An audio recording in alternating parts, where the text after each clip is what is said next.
ഐഫോണിൽ നമ്മളെല്ലാവരും വെയിറ്റ് ചെയ്ത് call recording option വന്നിട്ടുണ്ട്. iOS 18.2 റിലീസായിരിക്കുന്നത്. സംഭവം കാണിച്ചു തരാം. ജസ്റ്റ് നമ്മൾ ചെയ്യേണ്ടത് ജസ്റ്റ് ആ ഫയൽ വേർഷൻ ഒന്ന് അപ്ഡേറ്റ് ചെയ്താൽ മതി. ഏറ്റവും ലേറ്റസ്റ്റ് ആക്കാത്തവരുണ്ടെങ്കിൽ ചെയ്യാം. എന്നിട്ട് നമ്മൾ ജസ്റ്റ് കോഡിങ്ങിൻ്റെ ബാക്ക് അടിച്ചിട്ട് ഡയലറിൽ പോവുക. എന്നിട്ട് ജസ്റ്റ് നമ്മൾ കോൾ ചെയ്താൽ മതി. കോൾ ചെയ്യുമ്പോൾ അതിൽ ഏറ്റവും മുകൾ ഭാഗത്ത് നിങ്ങൾക്ക് കാണാം ഒരു ഓപ്ഷന്.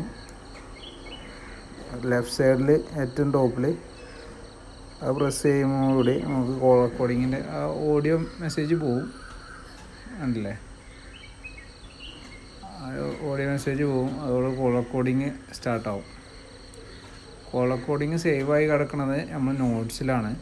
അതിൽ ജസ്റ്റ് ഈ ഓപ്ഷൻ അങ്ങനെ കാണിക്കൊന്നുമില്ല. നമ്മളിത് ചെയ്ത് കഴിഞ്ഞാൽ നേരെ പിന്നെ അവിടെ പോയി നോക്കുമ്പോൾ അതിൽ കോൾ റെക്കോർഡിങ് ഉണ്ടാകും. അതിൽ ടാപ്പ് ചെയ്താൽ മതി.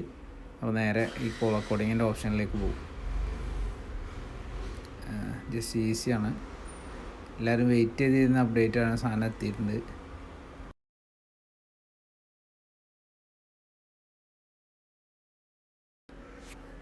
നോട്ട്സ് ഓപ്പൺ ആക്കുമ്പോൾ നമ്മൾ ഏറ്റവും ഫ്രണ്ടിൽ തന്നെ ഉണ്ടാവും. കോൾ റെക്കോർഡിങ്ങിൻ്റെ ഫുൾ ഡീറ്റെയിൽസ് അതിലുണ്ടാവും. വീഡിയോ ഇഷ്ടപ്പെട്ടാൽ ഒന്ന് കമൻറ്റ് ചെയ്ത് ലൈക്ക് ചെയ്യുക. Thank you guys.